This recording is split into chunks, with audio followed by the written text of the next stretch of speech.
Wait. Capco to go.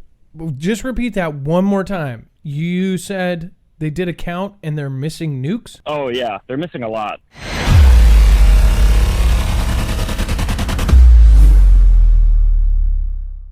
If you want to help support us, right now we need it. So we have a couple of choice affiliates that we believe in. NordVPN. Again, you can end up getting a virtual private network. If you're online and doing anything, you should be having a virtual private network. Again, that's marfugelnews.com VPN. All right, Justin True, you are live on Marfugel TV. What's going on? Hey, what's up, Adam? How you doing? Good. It's been a long time since you called in or contacted. What's going on?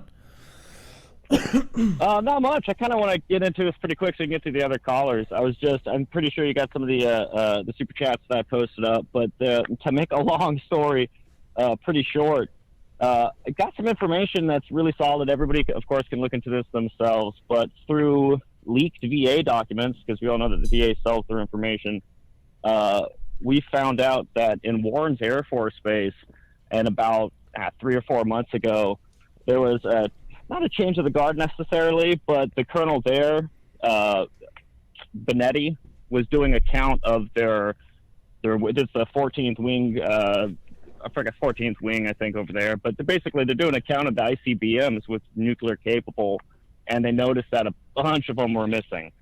So what had happened is they wait. Capco to go. Just repeat that one more time. You said they did a count and they're missing nukes? Oh yeah, they're missing a lot. They're missing at this point. I know probably a 40-ish, 30-ish, 40-ish nukes that are missing right now. And this is something that everybody can look up, man. Capco is a company that Warren's Air Force Base had hired, and I'm sure you remember, but I was part of the security forces up there in Lewis McChord for 5 years, and this is kind of big news. Everybody kind of knows about it, but they hired this group, Capco, to come in and fix all the soldering, basically the cold soldering on these EEDs, the electronic explosive devices on these nukes. And this company had to report to this Colonel Benetti, that they were missing some of their nukes. They went to these ICBMs and they were gone. They were missing, completely just not there. And Warren Benetti, Colonel Benetti, had to contact Black River. Black River is a telecommunications and drone and surveillance company located near, I don't know, somewhere in Colorado, something like that. And ever since then, these massive fleets of drones we've been seeing are looking for, they're Black River, they're owned by Black River, and they're looking for these missing nukes. And the operation is to look for, I forgot, it was fucking hilarious. Pardon me. It was really hilarious. You're good. We're on D Live. I hope somebody's recording this. Oh my God, I totally forgot about that. You're on D Live, but I hope somebody's recording this. Seriously, I couldn't record it before the show because I didn't change the path. Dex, I don't know if you can find a way to. This is huge, and this is Justin True. That's what scares me because you are not the kind of person, you don't ever yeah. So. Yeah, it's kind of freaky, and I definitely suggest everybody to go and do their own research. You know, absolutely. But so we found out about these missing nukes, and they're looking right now in these abandoned silos all throughout the Midwest, and they're looking for disheveled dirt or dirt that's been messed with, and they're looking with Geiger counters, thermal. They're looking all over the place. They're not just using drones; they're actually using large semis as well. They're looking all over the place, and they're kind of freaking out, which leads me to what could possibly happen with that. And these are just some theories that I'm kicking around with some of my friends, but with these missing nukes, one or two things in my mind are completely possible. I'm not saying it's going to happen, but either Splinter Cell Hezbollah obviously gets a hold of it and can use it in the domestic USA, which would be horrible, or we could have an incident just like this play out, which would be perfect. You have the United States we know there's those 7 countries that we were supposed to take over, and the last one being Iran. It gives us a good opportunity right now. Tensions are f***ing huge. We've been attacking each other left and right. They rose up the red flag. That's never, ever happened. Basically, the red flag is and and loyalty swear and vow to go after the person that killed the high assassination Salami. Forgot his name. So what could happen is we could use this opportunity to have a flag attack in American soil with the missing nukes.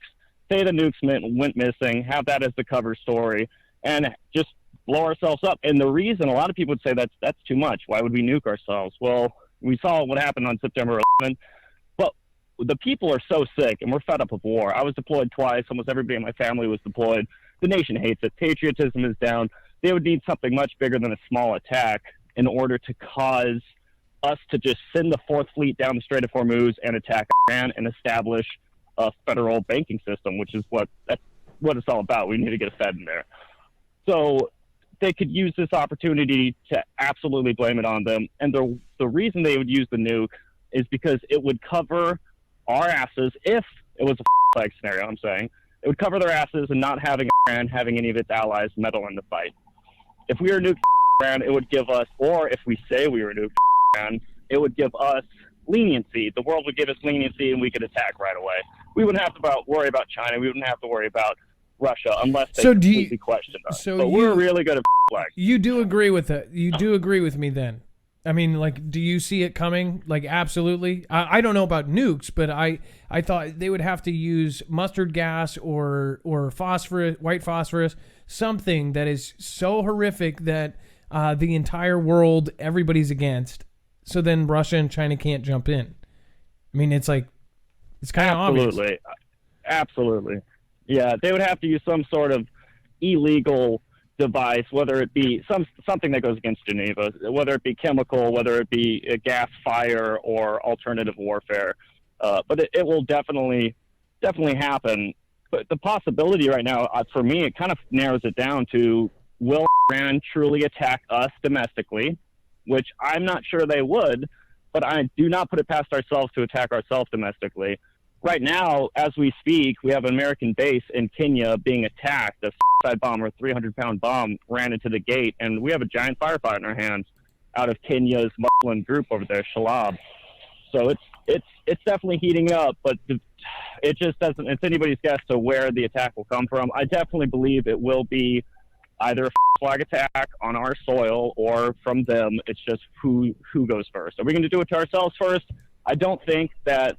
And I've read up and I've educated myself about the predictions of the Strait of Hormuz, although I don't think the attack will happen in the Strait of Hormuz. There's eyes in the skies everywhere there.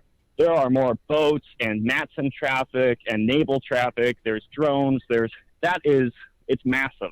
I think that the Strait of Hormuz is the ultimate target of controlling, because that would put the nail in the coffin for the oil-backed dollar. I mean, that would be it. If we control that and we control Iran with the Fed there, I mean, that's a giant step in the right direction for some of these people. So it's definitely scary what's happening. I definitely think that everybody should have their eyes to the skies and the ears to the ground and just educate themselves. And don't be afraid, but definitely carry on with your due diligences and make sure that you're educated. It looks like there's some documents behind that. So the three things that I just saw said there's documents to actually provide that this is something that, they were just talking about 7 days ago. So again, Justin True, it's nice to have you on the show. I appreciate you. And it's been too long, man. Keep in contact. It's been probably, 8-9 months since you called in? Yeah, absolutely, man. Something like that. I've just been super busy, and I don't like popping my head up in case I really feel like it's necessary. But thank you, man. I really do appreciate it. I did post a little short video on my small channel about this, but feel free to call me whenever you like, brother. Yeah, no problem. We'll link your stuff on our website, okay? Yes, sir. You have a good evening, brother. All right. Have a good one. Bye-bye. EMP Shield. If you are over here on DLive, then you probably don't know about EMP Shield, but we are actually good friends with Andrew. Andrew has actually helped out several people in the Fugel fam, what we call our YouTube family, and our Discord group that actually meets in person and prepares for disaster. EMP Shield is actually Keystone proven. They have worked for the U.S. government, the DoD, Homeland Security, and now they're officially a part of the DEMSO team protecting the Texas grid. So these guys are legit. This device basically protects anything in your house that if it's wired into your house, it protects anything plugged in within 200 linear feet.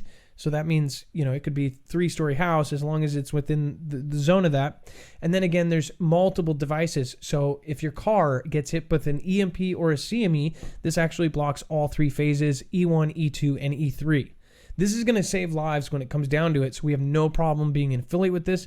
And we actually think that this is actually doing a huge service for everyone. Again, you can go to marfugelnews.com/EMP and get that. It's a veteran-owned company. It's 100% made in the USA. You want to know what's going on? What's really going on when it happens? Go to marfugelnews.com and get Marfugel alerts along with a Discord invitation where you can find your local state group and get together with the Fugel fam. You'll find fast friends where you'll share prep and intel, and there's even special groups for former and current military. But don't try and steal the valor of those who have really served. It won't go well for you. The Marfugel fam is waiting.